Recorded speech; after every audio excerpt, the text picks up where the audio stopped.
ಇನ್ನು ಉಗ್ರರ ಅಡಗುತಾಣಗಳ ಮೇಲೆ ಭಾರತ ಏರ್ ಸ್ಟ್ರೈಕ್ ಮಾಡ್ತಲ್ಲ ಇಡೀ ದೇಶದಾದ್ಯಂತ ಸಂಭ್ರಮ ಮನೆ ಮಾಡಿದೆ. ತಕ್ಕ ಪಾಠವನ್ನ ಕಲಿಸಿದ್ದಾರೆ, ಪ್ರತೀಕಾರವನ್ನ ತಿಳಿಸಿಕೊಳ್ಳಲಾಗಿದೆ ಅಂತ ಎಲ್ಲಾ ಕಡೆನೂ ಕೂಡ ಜೈ ಹಿಂದ್ ಅನ್ನುವಂತ ಘೋಷಣೆ ಮೊಳಗ್ತಾ ಇದೆ. ಹಾಗೆ ಬೆಳಗಾವಿಯಲ್ಲೂ ಕೂಡ ಅಷ್ಟೇ. ಬೆಳಗಾವಿಯಲ್ಲಿ ಮಾಜಿ ಸೈನಿಕರ ಸಂಘದ ಪದಾಧಿಕಾರಿಗಳು ಸಂಭ್ರಮದಲ್ಲಿದ್ದಾರೆ. ಭಾರತದ ಧ್ವಜವನ್ನ ಹಿಡಿದು ಸಿಹಿ ಹಂಚಿ ಸಂಭ್ರಮಿಸಿದ್ದಾರೆ. ಭಾರತ ಹಾಗೂ ಭಾರತೀಯ ಸೇನೆ ಪರ ಘೋಷಣೆಯನ್ನ ಕೂಗಿ ಸಂಭ್ರಮಿಸಿರುವಂತದ್ದು. ಪಾಕಿಸ್ತಾನದ ವಿರುದ್ಧ ಘೋಷಣೆ ಕೂಗಿ ಆಕ್ರೋಶವನ್ನ ವ್ಯಕ್ತಪಡಿಸಿದ್ದಾರೆ ಮಾಜಿ ಸೇನಾಧಿಕಾರಿಗಳು. ಆ ದೃಶ್ಯಾವಳಿಯನ್ನ ನಿಮಗೆ ತೋರಿಸ್ತಾ ಇದ್ದಾರೆ. ಎಲ್ರಿಗೂ ಕೂಡ ಜೋಶ್ ಇದೆ. ಅದರಲ್ಲೂ ಅದಕ್ಕಿಂತ ದುಪ್ಪಟ್ಟಾದಂಥ ಜೋಶ್ ಈ ಮಾಜಿ ಸೇನಾಧಿಕಾರಿಗಳಲ್ಲಿ ಯಾವ ರೀತಿಯಾಗಿ ಇದೆ ಅನ್ನುವಂಥದ್ದನ್ನ ಗಮನಿಸಬಹುದು. ಅವರೆಲ್ಲರೂ ಕೂಡ ಭಾರತದ ಬಾವುಟವನ್ನ ಇಟ್ಕೊಂಡು ಜೈ ಹಿಂದ್ ಘೋಷಣೆಯನ್ನ ಕೂಗ್ತಾ ಪಾಕಿಸ್ತಾನದ ವಿರುದ್ಧನೂ ಕೂಡ ಆಕ್ರೋಶವನ್ನ ವ್ಯಕ್ತಪಡಿಸ್ತಾ ಇದ್ದಾರೆ. ಇವರಲ್ಲಿ ಕಿಚ್ ಎಷ್ಟಿತ್ತು ಅಂದ್ರೆ ಪೃಥ್ವಿ, ಇನ್ಫ್ಯಾಕ್ಟ್ ಮಾಜಿ ಸೈನಿಕರು ಪ್ರತೀಕಾರ ಆಗಬೇಕು, ನಾವು ಯುದ್ಧ ಮಾಡೋದಕ್ಕೆ ರೆಡಿ ಇದ್ದೀವಿ, ನಮ್ಮನ್ನು ಕಳಿಸ್ಕೊಡಿ ಅಥವಾ ನಮ್ಮನ್ನು ಕರೀರಿ, ನಾವು ರೆಡಿ ಇದ್ದೀವಿ ಅನ್ನೋ ಮಾತುಗಳನ್ನು ಹೇಳ್ತಾ ಇದ್ರು. ಈಗ ಈ ತರದೊಂದು ಪ್ರತೀಕಾರ ಆಗಿದೆ ಅಂತ ಗೊತ್ತಾದಾಗ ಸಹಜವಾಗಿ ಒಂದು ಸಂತಸ ಅಲ್ಲಿ ಮನೆ ಮಾಡಿದೆ. ಇನ್ನು ಅಲ್ಲಿ ಸಂಭ್ರಮ ವ್ಯಕ್ತಪಡಿಸ್ತಾ ಇರುವಂತ ಮಾಜಿ ಸೇನಾಧಿಕಾರಿಗಳನ್ನೆಲ್ಲರನ್ನು ಕೂಡ ನಮ್ಮ ಪ್ರತಿನಿಧಿ ಲೋಹಿತ್ ಮಾತನಾಡಿಸಿದ್ದಾರೆ. ಈ ಸಂದರ್ಭದಲ್ಲಿ ಯಾವ ರೀತಿ ಅವರು ಸಂತಸವನ್ನ ಹಂಚಿಕೊಂಡ್ರು ನೋಡೋಣ. ಜಮ್ಮು ಕಾಶ್ಮೀರದಲ್ಲಿ ನಡೆದಿರ್ತಕ್ಕಂಥ ಪಹಲ್ಗಾಮ್ನಲ್ಲಿ ಏನು ಇವತ್ತು ಉಗ್ರರ ದಾಳಿ ನಡೆದಿತ್ತು. ಉಗ್ರರ ದಾಳಿಯ ಪ್ರತೀಕಾರವಾಗಿ ಇವತ್ತು ಭಾರತ ಏರ್ ಸ್ಟ್ರೈಕ್ ಅನ್ನ ಮಾಡಿರ್ತಕ್ಕಂಥದ್ದು. ಪಾಕಿಸ್ತಾನ ಹಾಗೇನೆ ಪಾಕ್ ಆಕ್ರಮಿತ ಜಮ್ಮು ಕಾಶ್ಮೀರದಲ್ಲಿ ಇವತ್ತು 9 ಕಡೆಗಳೇ ಭಾರತ ಒಂದು ಏರ್ ಸ್ಟ್ರೈಕ್ ಅನ್ನ ಮಾಡಿದೆ. ಆ ಹಿನ್ನೆಲೆಯಲ್ಲಿ ಈಗ ಬೆಳಗಾವಿಯಲ್ಲಿ ವಿಜಯೋತ್ಸವನ ಆಚರಣೆ ಮಾಡಲಾಗ್ತಾ ಇದೆ ಅಂತ ಹೇಳ್ಬೋದು. ನಾವು ದೃಶ್ಯಗಳಲ್ಲಿ ನೋಡಬಹುದಾಗತ್ತೆ ಯಾವ ರೀತಿ ಇವತ್ತು ನಿವೃತ್ತ ಸೈನಿಕರು ಇವತ್ತು ಭಾರತೀಯ ಸೇನೆ ಇವತ್ತು ಏನು ಕಾರ್ಯಾಚರಣೆಯನ್ನು ಮಾಡಿದೆ, ಆ ಕಾರ್ಯಾಚರಣೆ ಪ್ರತಿಫಲವಾಗಿ ಇವತ್ತು ಸಂಭ್ರಮಾಚರಣೆಯನ್ನು ಆಚರಣೆ ಮಾಡ್ತಾ ಇದ್ದಾರೆ. ಒಬ್ರಿಗೊಬ್ರು ಸಿಹಿಯನ್ನು ತಿನ್ನಿಸೋದ್ರ ಮೂಲಕ ಈ ಒಂದು ಏರ್ ಸ್ಟ್ರೈಕ್ಗೆ ಬೆಂಬಲವಾಗಿ ನಿಂತಿದ್ದಾರೆ. ಸೊ ಈಗಾಗಲೇ ಏನಂತಂದ್ರೆ ಸಾಕಷ್ಟು ಪ್ರಮಾಣದಲ್ಲಿ ಉಗ್ರರು ಜಮ್ಮು ಕಾಶ್ಮೀರದಲ್ಲಿ ಅಟ್ಟಹಾಸವನ್ನು ಮೆರಿತಾ ಇದ್ರು. ಅದರ ಪ್ರತೀಕಾರವಾಗಿ ಇವತ್ತು ಭಾರತ ಸರ್ಕಾರ ಕೂಡ ಈ ಒಂದು ವಿಷಯವನ್ನ ಗಂಭೀರವಾಗಿ ಪರಿಗಣನೆ ಮಾಡಿತ್ತು. ಆ ಹಿನ್ನೆಲೆಯಲ್ಲಿ ಇವತ್ತು ಏರ್ ಸ್ಟ್ರೈಕ್ ಅನ್ನ ಮಾಡಿದೆ. ಮಧ್ಯರಾತ್ರಿ 1:40 ಸುಮಾರಿಗೆ ಇವತ್ತು ಏರ್ ಸ್ಟ್ರೈಕ್ ಅನ್ನ ಮಾಡಿರ್ತಕ್ಕಂಥದ್ದು. ಆ ಹಿನ್ನೆಲೆಯಲ್ಲಿ ಇವತ್ತು ಭಾರತ ದೇಶದ ಪರವಾಗಿ ಇವತ್ತು ಜಯಘೋಷನ ಕೂಗೋದ್ರ ಮೂಲಕ ತಮ್ಮ ಒಂದು ಹರ್ಷವನ್ನ ಇಲ್ಲಿ ವ್ಯಕ್ತಪಡಿಸ್ತಾ ಇದ್ದಾರೆ. ಒಂದಷ್ಟು ಮಾಜಿ ಸೈನಿಕರಿದ್ದಾರೆ, ಅವ್ರನ್ನು ಕೂಡ ಮಾತಾಡಿಸ್ತೀನಿ ಈ ಒಂದು ವಿಚಾರವಾಗಿ. ಸರ್, ಈಗ ಏರ್ ಸ್ಟ್ರೈಕ್ ಅನ್ನ ಮಾಡಿದ್ದಾರೆ, ಏನ್ ಹೇಳ್ತೀರಿ ಈ ವಿಚಾರವಾಗಿ? ಬಹಳಷ್ಟು ಬಲಿಷ್ಠವಾದ ಸೈನ್ಯ ನಮ್ಮದು, ತಕ್ಕ ಉತ್ತರ ಕೊಟ್ಟಿದ್ದಾರೆ. ವಿಶ್ವದಲ್ಲಿ 4ನೇ ಸ್ಥಾನದಲ್ಲಿರುವ ನಮ್ಮ ಸೈನ್ಯ ಚುಟುಕು ಹೊಡೆದಲ್ಲಿ ಪಾಕಿಸ್ತಾನ ಮುಗಿಸಬಹುದು.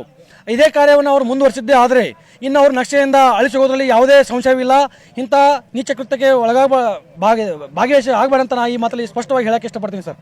ಸೊ ನೀಚ ಕೃತ್ಯಗಳಲ್ಲಿ ಭಾಗವಹಿಸಿದ್ರೆ ಅವರಿಗೆ ಉಳಿಗಾಲ ಇನ್ನು ಅಂತ ಮಾತನ್ನ ಹೇಳ್ತಾ ಇದ್ದಾರೆ. ಸರ್, ತಮ್ಮ ಹೆಸರು ಏನು ಹೇಳ್ತೀರಿ ಈ ಒಂದು ಸಂದರ್ಭದಲ್ಲಿ? ನನ್ನ ಹೆಸರು ಕೆಂಪಯ್ಯ ನೆಪೇರಿ. ನಾನು ಭಾರತ ಸೇವೆಯಲ್ಲಿ ಸರ್ವಿಸ್ ಮಾಡಿದ್ದೇನೆ. ಆದರೆ ನಮ್ಮ ದೇಶ ಏನು ಕ್ರಮ ಕೈಗೊಂಡಿದೆ ಇದನ್ನು ಮುಂದುವರಿಸಿ ಒಳ್ಳೆಯ ಜಯ ಕಳಿಸಬೇಕೆಂದು ನಾನು ಭಾರತ್ ಮಾತಾ ಕಿ ಜೈ ಬೋಲ್ತೇವೆ. ಸರ್, ತಮ್ಮ ರಿಯಾಕ್ಷನ್, ತಾವು ಕೂಡ ಅಲ್ಲಿ ಕೆಲಸ ಮಾಡಿ ಬಂದಿದ್ದೀರಿ ಅಂತ ಹೇಳಿದ್ರಿ, ಅಲ್ಲಿನ ಪರಿಸ್ಥಿತಿ ಹೇಗಿತ್ತು? ಇವತ್ತಿನ ಏರ್ ಸ್ಟ್ರೈಕ್ ಬಗ್ಗೆ ಏನು ಹೇಳ್ತೀರಿ? ಇವತ್ತಿನ ಏರ್ ಸ್ಟ್ರೈಕ್ ಬಗ್ಗೆ ಹೇಳ ಬಯಸಿದ್ದೇನೆ ಅಂದರೆ, ಮಾನ್ಯ ನಡೆದಂಥ ಏಪ್ರಿಲ್ 22ರ ನರಮೇಧ ಅದೊಂದು ಪಾಠ ಕಲಿಸಿದಂಥ ನಮಗೆ ಒಂದು ಉದಾಹರಣೆ. ಅದು ಆ ಉದಾಹರಣೆಗೋಸ್ಕರ ಅಲ್ಲಿ 26 ಜನರನ್ನು ನಾವು ಬಲಿ ಕೊಡಬೇಕಾಯ್ತು. ಆ ಬಲಿ ಕೊಡೋರಲ್ಲಿ ಒಬ್ಬರು ನವದಂಪತಿಗಳಿದ್ರು. ಆ ನವದಂಪತಿಗಳಿಗೆ, ಆ ಮಹಿಳೆಗೆ ನೊಂದಂಥ ಒಂದು ನೋವನ್ನು ಆಕೆಗೆ ಸಾಂತ್ವನ ಹೇಳಲಿಕ್ಕೆ ಈ ಒಂದು ಕ್ರಮವನ್ನು ಕೈಗೊಳ್ಳಲಾಗಿದೆ. ಈಗ ಇವತ್ತು ಏರ್ ಸ್ಟ್ರೈಕ್ ಆಗಿದೆ, ಇದು ಇಲ್ಲಿಗೆ ನಿಂದಿರಬೇಕಾ ಅಥವಾ ಇನ್ನೂ ಕಠಿಣ ಕ್ರಮ ಕೈಗೊಳ್ಳಬೇಕಾ ಅಂತ ನಿಮ್ಮ ಭಾವನೆ? ನಾನೊಬ್ಬ ಸೈನಿಕಾಗಿ ಹೇಳಿ ಬಯಸ್ತೇನೆ, ಇದು ಇಲ್ಲಿಗೆ ನಿಲ್ಬಾರ್ದು. ಇದೊಂದು ಅವಕಾಶ. ಈ ಅವಕಾಶನ ನಾವು ಸದ್ಬಳಕೆಯಿಂದ ಬಳಸ್ಕೋಬೇಕು. ಈ ಅವಕಾಶ ಮತ್ತೊಮ್ಮೆ ಬರದಂತೆ ಮಾಡಬೇಕು. ಪಾಕಿಸ್ತಾನಕ್ಕೆ ಇನ್ನೊಮ್ಮೆ ಹೆಡೆ ಎತ್ತಿದಂತೆ ಆ ಹೆಡೆಯನ್ನ ಈಗನೇ ಕೆಳಗಿಳಿಸಬೇಕು. ಇದೊಂದು ಒಳ್ಳೆಯ ಅವಕಾಶ. ಇಂಥ ಅವಕಾಶನ ಬಳಸಿ ಇಂಥ ಅವಕಾಶ ಮತ್ತೆ ಮುಂದೆ ಸಿಗೋದಿಲ್ಲ. ಒಳಗಡೆ ನುಗ್ಗಿ ಇನ್ನೂ ಯಾರನ್ನು ಹೊಡಿಬೇಕು. ಇದಿಷ್ಟು ಸೈನಿಕರು, ಮಾಜಿ ಸೈನಿಕರು ಹೇಳುವಂಥದ್ದು. ಇದೊಂದು ಒಳ್ಳೆ ಅವಕಾಶ, ಒಳಗಡೆ ನುಗ್ಗಿ ಹೊಡಿಬೇಕು ಅನ್ನುವಂಥದ್ದು. ಆಪರೇಷನ್ ಸಿಂಧೂರ್ ಹೆಸರಲ್ಲಿ ಏನು ಇವತ್ತು ಕಾರ್ಯಾಚರಣೆ ಮಾಡಿದರೆ ಆ ಒಂದು ಸೈನಿಕರಿಗೆ ಇವತ್ತು ಶ್ಲಾಘನೆಯನ್ನ ವ್ಯಕ್ತಪಡಿಸಲಾಗುತ್ತದೆ. ಕ್ಯಾಮರಾ ಪರ್ಸನ್ ಅಶೋಕ್ ಜೊತೆ ಲೋಹಿತ್, ನ್ಯೂಸ್ 18 ಬೆಳಗಾವಿ. ಸೊ ನೋಡ್ತಾ ಇದೀವಲ್ಲ ಯಾವ ರೀತಿಯಾದಂಥ ಒಂದು ಜೋಶ್ ಇದೆ ಅಂತ. ಅದು ಬರೀ ಮಾಜಿ ಸೇನಾಧಿಕಾರಿಗಳ ಒಂದು ಅಭಿಪ್ರಾಯ ಅಲ್ಲ ಶರ್ಮಿತಾ, ಇಡೀ ದೇಶದಾದ್ಯಂತ ಪ್ರತಿಯೊಬ್ಬ ಭಾರತೀಯನ ಸಂಭ್ರಮ ಅದೇ ರೀತಿಯಾಗಿದೆ, ಸಂತಸ ಅದೇ ರೀತಿಯಾಗಿದೆ. ಬಿಕಾಸ್ ಏಪ್ರಿಲ್ 22ನೇ ತಾರೀಕಿನಿಂದಲೂ ಕೂಡ ಪ್ರತೀಕಾರ ಯಾವಾಗ ಅನ್ನುವಂಥ ಪ್ರಶ್ನೆ ಇಲ್ಲಿ ಜನರು ಕೂಡ ಅಷ್ಟೇ. ಇನ್ನೇನು ಯುದ್ಧ ಮಾಡೇ ಬಿಡ್ತೀವಿ, ನಾವೇ ಹೋಗ್ಬಿಡ್ತೀವಿ ಅನ್ನುವಂಥ ರೀತಿಯಾದಂಥ ಒಂದು ಕಿಚ್ಚಿತ್ತಲ್ಲ, ಅದು ಈಗ ಕಾಣಿಸ್ತಾ ಇದೆ ಭಾರತೀಯ ಸೇನೆ ಕೈಗೊಂಡಂಥ ನಿರ್ಧಾರದಿಂದ. ಇನ್ನು ಇದೆಲ್ಲದ್ರ ಬಗ್ಗೆ ಇನ್ನಷ್ಟು ಡೀಟೇಲ್ಸ್ ಅನ್ನ ಕೊಡ್ತಾ ಹೋಗ್ತೀವಿ. ನಾಗರಬಾವಿಯಲ್ಲೂ ಕೂಡ ಅಷ್ಟೇ ಸಂಭ್ರಮ ಮನೆ ಮಾಡಿದೆ ಬೆಂಗಳೂರಿನಲ್ಲಿ. ಇದ್ರ ಬಗ್ಗೆ ಡೀಟೇಲ್ಸ್ ಅನ್ನ ಕೊಡ್ತಾ ಹೋಗ್ತಾರೆ ನಮ್ಮ ಪ್ರತಿನಿಧಿ ಶರಣು ಹಂಪಿ ನೇರ ಸಂಪರ್ಕದಲ್ಲಿ ಜಾಯ್ನ್ ಆಗಿದ್ದಾರೆ. ಶರಣು ಹಂಪಿ, ಪ್ರತೀಕಾರ ಯಾವಾಗ ಅನ್ನುವಂಥದ್ದಕ್ಕೆ ಭಾರತೀಯ ಸೇನೆ ಉತ್ತರವನ್ನ ಕೊಟ್ಟಿದೆ. ಅಲ್ಲಿರುವಂತ ಜನ ಏನ್ ಹೇಳ್ತಾ ಇದ್ದಾರೆ, ಈಗ ಯಾವ ರೀತಿಯಾದಂತ ಒಂದು ಸಂಭ್ರಮವನ್ನ ವ್ಯಕ್ತಪಡಿಸ್ತಾ ಇದ್ದಾರೆ? ಪೃಥ್ವಿ, ಕಳೆದ ವಾರ ನಿಜವಾಗ್ಲೂ ಕೂಡ ಪ್ರತೀಕಾರನ ತೀರಿಸ್ಕೊಳ್ಬೇಕು ಅನ್ನೋ ಕಾರಣಕ್ಕಾಗಿ ಆ 4 ಜನ ಉಗ್ರರ ಪ್ರತಿಕೃತಿಯನ್ನ ದಹಿಸುವ ಮೂಲಕ, ಮೆರವಣಿಗೆ ಮಾಡಿ ಪ್ರತಿಕೃತಿಯನ್ನು ದಹಿಸುವ ಮೂಲಕ ನಾಗರಬಾವಿಯಲ್ಲಿರುವಂತ ಈ ಜನರೆಲ್ಲರೂ ಕೂಡ ತಮ್ಮ ವಿರೋಧವನ್ನು, ಆಕ್ರೋಶವನ್ನು ವ್ಯಕ್ತಪಡಿಸಿದ್ರು. ಈಗ ಆ ಪ್ರತೀಕಾರ ತೀರಿಸಿಕೊಂಡಿದೆ ಭಾರತೀಯ ಸೇನೆ. ಆ ಕಾರಣಕ್ಕಾಗಿ ವಿಜಯೋತ್ಸವನ್ನ, ಸಂಭ್ರಮಾಚರಣೆಯನ್ನಲ್ಲೂ ಕೂಡ ಇಲ್ಲಿರುವಂತಹ ನಾಗರಬಾವಿಯ ನಾಗರಿಕರೆಲ್ಲರೂ ಕೂಡ, ಪ್ರತಿಯೊಬ್ಬರು ಕೂಡ ಇಲ್ಲಿ ಪಕ್ಷಾತೀತವಾಗಿ ಎಲ್ಲಾ ಪಕ್ಷದ ಮುಖಂಡರು ಇದ್ದಾರೆ, ಬೇರೆ ಬೇರೆ ಧರ್ಮದವರಿದ್ದಾರೆ, ಎಲ್ಲರೂ ಕೂಡ ಈಗ ಪ್ರತೀಕಾರ ತೀರಿಸಿಕೊಂಡಿದ್ದಕ್ಕೆ ತಮ್ಮ ಸಂಭ್ರಮವನ್ನು, ತಮ್ಮ ವಿಜಯೋತ್ಸವವನ್ನು ಆಚರಣೆ ಮಾಡ್ತಾ ಇದ್ದಾರೆ. ಮಾತಾಡ್ತಾ ಹೋಗ್ತೀನಿ ಒಬ್ಬೊಬ್ಬರನ್ನ, ಅವರು ಯಾವ ರೀತಿಯಾಗಿ ವಿಜಯೋತ್ಸವನ ಆಚರಣೆ ಮಾಡ್ತಿದ್ದಾರೆ ಅಂತ ಹೇಳಿ.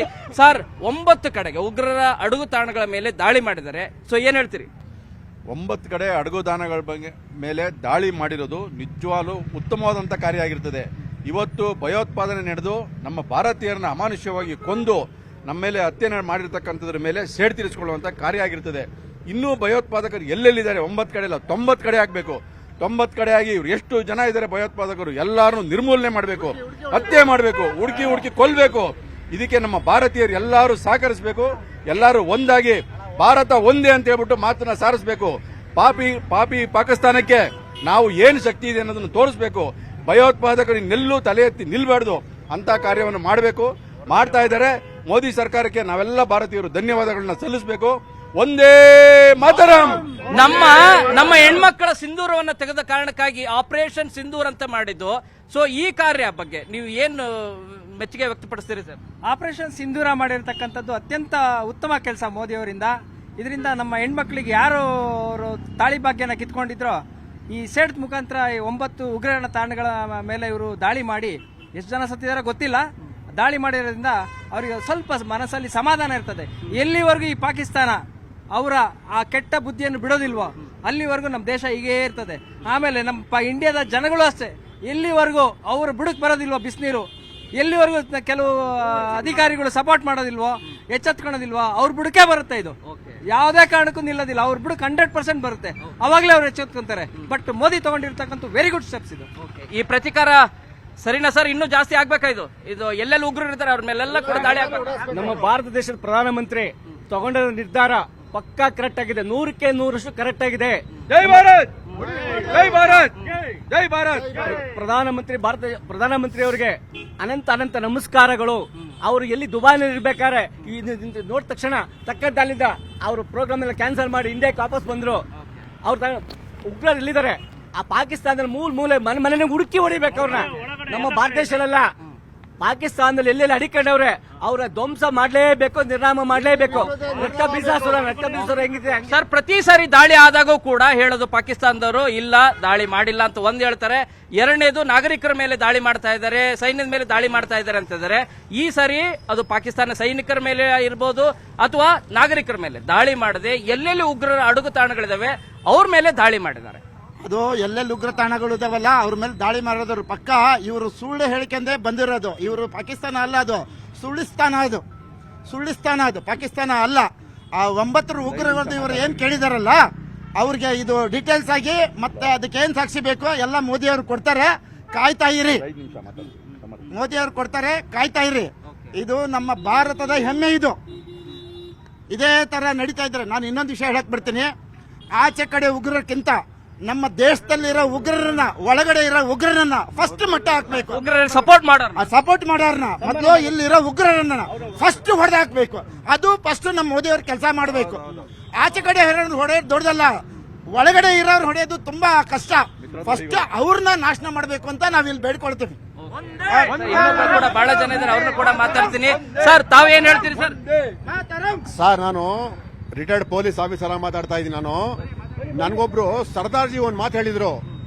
ನಾನು ಕೇಳಿದೆ ಅವ್ರನ್ನ, 5 years ಬ್ಯಾಕೆ ಕೇಳಿದ್ದೆ ನಾನು ಸರ್ದಾರ್ಜಿನ. ಪಾಕಿಸ್ತಾನದಲ್ಲಿ ಟೆರರಿಸ್ಟ್ ಎಲ್ಲ ಇದು ಮಾಡ್ತೀರಲ್ಲ, ನೀವೇನ್ ಮಾಡ್ತಾ ಇದ್ದೀರಾ ಅಂತ ಕೇಳಿದೆ. ಹೇಳಿದ್ರು 5 ವರ್ಷದಿಂದ ಅವರು, ಸರ್ ಪಾಕಿಸ್ತಾನದಲ್ಲಿ ಅವರ ಸೈನಿಕರಿಗೆ ಆರ್ಡರ್ ಕೊಡೋದು ಇಲ್ಲಿ ಪಾಕಿಸ್ತಾನದಿಂದ ಬೇಕಿಲ್ಲ, ಟ್ರಿಗರ್ ಅಲ್ಲಿ ಇದೆ. ನಿಜವಾಗ್ಲೂ ಕೂಡ ಎಲ್ಲರೂ ಕೂಡ ತಮ್ಮ ಆಕ್ರೋಶವನ್ನ ವ್ಯಕ್ತಪಡಿಸ್ತಾ ಇದ್ದಾರೆ. ಪ್ರತೀಕಾರ ಸರಿಯಾಗಿ ತೀರಿಸಿಕೊಂಡಿದ್ದಾರೆ. ಇಷ್ಟು ಮಾತ್ರ ಸಾಲದು, ಇನ್ನೂ ಕೂಡ ಎಲ್ಲೆಲ್ಲಿ ಉಗ್ರರ ಅಡುಗು ತಾಣಗಳಿದಾವೆ ಅವುಗಳೆಲ್ಲ ದಾಳಿ ಮಾಡಿ ಉಗ್ರರ ಸರ್ವನಾಶ ಮಾಡಬೇಕು ಅನ್ನೋದು ಇಲ್ಲಿಯ ಪ್ರತಿಯೊಬ್ಬ ಭಾರತೀಯರ ಆಗ್ರಹವಾಗಿದೆ. ಫೈನ್, ಥ್ಯಾಂಕ್ ಯು ಶರಣೋಪಿ ತಮ್ಮ ಇನ್ಫಾರ್ಮೇಶನ್ಗೆ. ನಾಗರಿಕರು ಸಹಜವಾಗಿ ಸಂತಸವನ್ನ ವ್ಯಕ್ತಪಡಿಸ್ತಾ ಇದ್ದಾರೆ. ಇಲ್ಲಿ ಭಾರತೀಯ ಸೇನೆಯ ಧೈರ್ಯ ಜೊತೆಗೆ ನಮ್ಮ ತಂತ್ರಜ್ಞಾನ, ಸೊ ಇದನ್ನ ನಾವು ಶ್ಲಾಘಿಸಬೇಕಾದಂತ ಸಮಯ. ಕಾರಣ ಇಟ್ಟಂತ ಗುರಿ ಮಿಸ್ ಆದಂತ ಉದಾಹರಣೆ ಇಲ್ಲ ಭಾರತೀಯ ಸೇನೆಯದ್ದು. ಅದರಂತೆ ಆಪರೇಷನ್ ಸಿಂಧೂರ ಕೂಡ ಯಶಸ್ವಿಯಾಗಿದೆ. ಕುಂಕುಮ ಭಾಗ್ಯ ಕಿತ್ತಂತ ಕಿರಾತಕರನ್ನ ಹೊಡೆದು ಉರುಳಿಸಲಾಗಿದೆ. ಸಾವಿನ ಸಂಖ್ಯೆ ಮತ್ತಷ್ಟು ಏರಿಕೆ ಆಗ್ತಾ ಇದೆ. ಈ ನಿಟ್ಟಿನಲ್ಲಿ ಸಹಜವಾಗಿ ಭಾರತದಾದ್ಯಂತ ಪ್ರತಿಯೊಬ್ಬ ನಾಗರಿಕನು ಈ ಕ್ಷಣವನ್ನ ಸಂಭ್ರಮಿಸ್ತಾ ಇದ್ದಾನೆ. ಪ್ರತೀಕಾರ ಬೇಕು ಅಂತ ಕೇಳ್ತಾ ಇದ್ರಲ್ಲ ಭಾರತೀಯರು, ಇದೀಗ ಪ್ರತೀಕಾರದ ದಾಳಿ ಆಗಿದೆ.